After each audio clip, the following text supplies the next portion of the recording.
صوبائی جمعیت اہل حدیث مشرقی یوپی کو دعوت دیتا ہوں کہ تشریف لائیں اور اپنے قیمتی خطاب سے ہمیں نوازیں۔ جناب مولانا محمد جرجیس سراجی صاحب حفظہ اللہ، آپ کا وقت ہے 5 منٹ نہیں 2 گھنٹے۔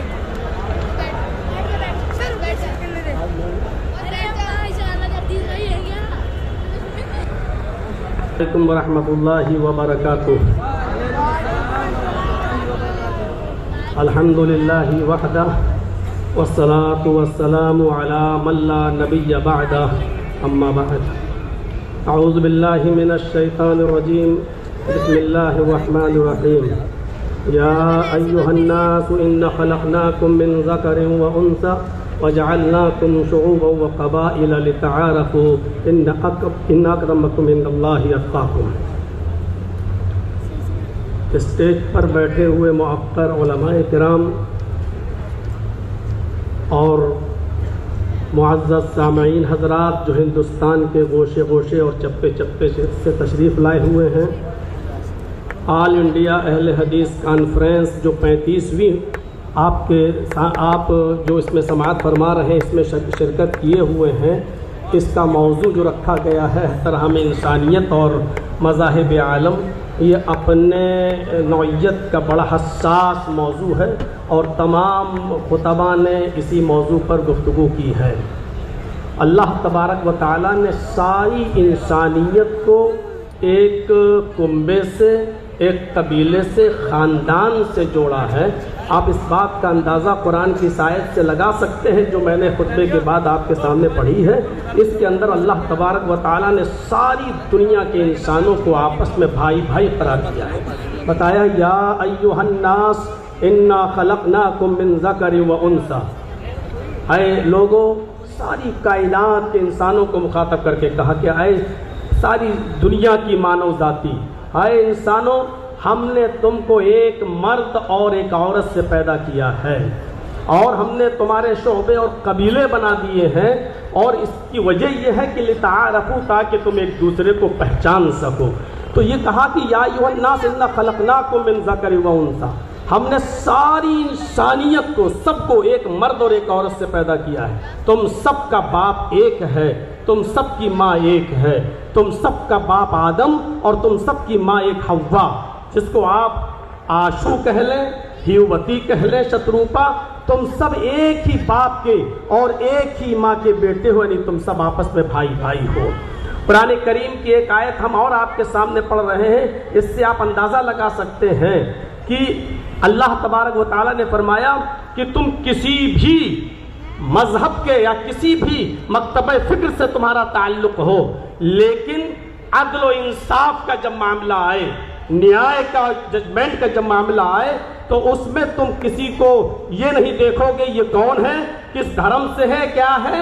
آپ اس بات سے اندازہ لگا سکتے ہیں انسانیت اس وقت تک برقرار نہیں رہ سکتی ہے جب تک کہ دنیا کے اندر عدل نہ ہو، جب تک کہ ہم عدل سے کام نہ لیں۔ فرمایا وَلَا يَجْرِمَنَّكُمْ شَنَآنُ قَوْمٍ عَلَىٰ أَلَّا تَعْدِلُوا، صاف لفظوں میں فرمایا کہ اے لوگوں، کہیں ایسا نہ ہو تمہیں کسی قوم کی دشمنی اس بات پر تمہیں مجبور نہ کر دے کہ تم اس کے ساتھ انصاف نہ کر سکو۔ انصاف ہر حال میں کرنا ہے، چاہے وہ کسی بھی مذہب کا ماننے والا ہو۔ یہ نہیں دیکھنا ہے کہ یہ کون ہے، اس سے ہمارا تعلق قریبی ہے تو اس کے فیور میں فیصلہ کر دیا جائے۔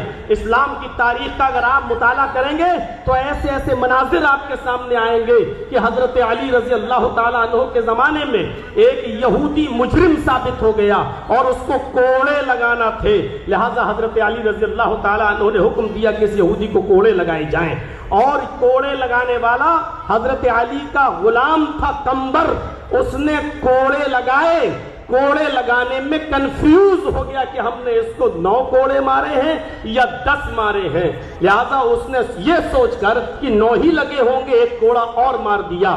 جب اس کو کوڑا لگ گیا تو پھر اس نے حضرت علی رضی اللہ تعالیٰ عنہ سے کہا کہ امیر المومنین، آپ کے خادم نے، آپ کے غلام نے ایک کوڑا مجھے زیادہ مارا ہے اور مجھے اس کا انتقام چاہیے۔ فوراً اسی وقت حضرت علی رضی اللہ تعالیٰ عنہ نے قمبر سے کہا کہ اے قمبر ادھر آؤ اور دیکھو یہ یہودی کیا کہہ رہا ہے؟ قنبر نے اعتراف کیا کہ ہاں امیر المومنین مجھے شک ہے، پتہ نہیں 9 مارے تھے یا 10، تو یہ سوچ کر کہ 9 ہی مارے ہوں گے، ایک اور میں نے مار دیا۔ مجھے اعتراف ہے اس بات کا کہ ہو سکتا ہے کہ ایک گولا زیادہ لگ گیا ہو۔ حضرت علی نے فرمایا اب تم کھڑے ہو جاؤ، اور اس یہودی سے کہا کہ کوڑا لو اپنے ہاتھ میں، اور اس یہودی سے کہا کہ تم اپنا انتقام لے لو، بدلہ لے لو، اور ایک کوڑا اس یہودی نے مارا حضرت علی کے غلام۔ میں کہنا یہ چاہتا ہوں انسانیت اسی وقت محفوظ رہ سکتی ہے، اس کا تحفظ اسی وقت ہو سکتا ہے جب آپ عدل سے کام لیں گے، اور جہاں عدل و انصاف ختم ہوا وہاں انسانیت بھی مجروح ہوگی، انسانیت کا بھی خون ہوگا۔ اس لیے ہر حال میں اگر آپ یہ چاہتے ہیں کہ انسانیت مجروح نہ ہو، انسانیت محفوظ رہے، تو آپ کو عدل و انصاف قائم کرنا ہوگا، اور جتنا زیادہ عدل ہوگا دنیا میں اتنا ہی زیادہ امن ہوگا۔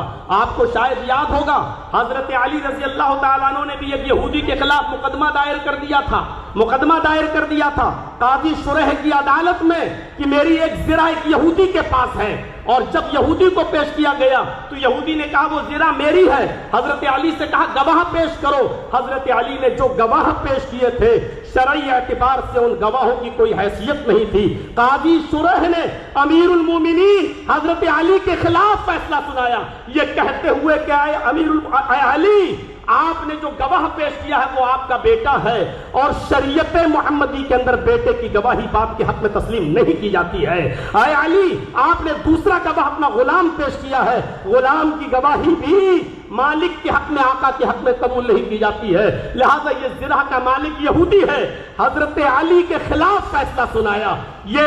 یہ عدل، یہ انصاف ہمیں یہ بتلا رہا ہے کہ جب اس طریقے کا عدل تھا، جب اس طریقے کا انصاف تھا، تو انسانیت چین اور سکون کا سانس لیتی تھی۔ یقیناً آج عدل و انصاف ہمارے معاشرے سے ختم ہوتا چلا جا رہا ہے۔ وہ ملک شام کا وہ واقعہ بھی ہمارے اور آپ کے سامنے آنا چاہیے کہ حضرت عمر فاروق جب ملک شام گئے تو ایک 12 سال کے یہودی بچے نے عمر ابن عاص کے بیٹے کے خلاف شکایت کی کہ امیر المومنین، ہمیں عمر ابن عاص کے اس بچے نے، عمر ابن عاص کے اس یہودی نے کہا کہ عمر ابن عاص کے بیٹے نے ہمیں کو گھوڑا مارا ہے، میرا گھوڑا اس سے آگے نکل گیا تھا ریس میں۔ حضرت عمر فاروق نے یہ سنا تو فوراً غصے سے لال پیلے ہوئے حضرت عمر ابن عاص سے کہا کہ یہ کیا ہو رہا ہے؟ فوراً بلایا گیا۔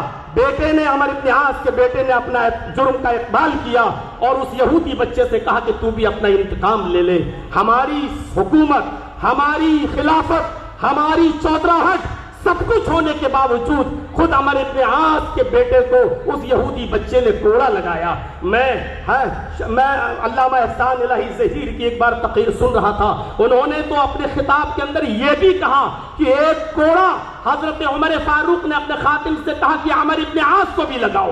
جب عمر ابن عاص کو کوڑا لگا تو انہوں نے پوچھا کہ مجھے کیوں کوڑا مارا جا رہا ہے، میرا کیا قصور ہے؟ تو فرمایا تمہارا قصور یہ ہے کہ تم نے اپنے بیٹے کو صحیح تربیت نہیں دی ہے۔ اگر تم نے اپنے بیٹے کو صحیح تربیت کی ہوتی تو تمہارا بیٹا ناجائز کسی یہودی بچے کو کوڑا نہیں مارتا۔ یہ تحفظ انسانیت کا میرے بھائیوں وہ دور تھا جب عدل تھا، جب انصاف تھا، تو اس طریقے سے ہمارے معاشرے اور سماج اور سوسائٹی کے اندر انسانیت کا تحفظ تھا۔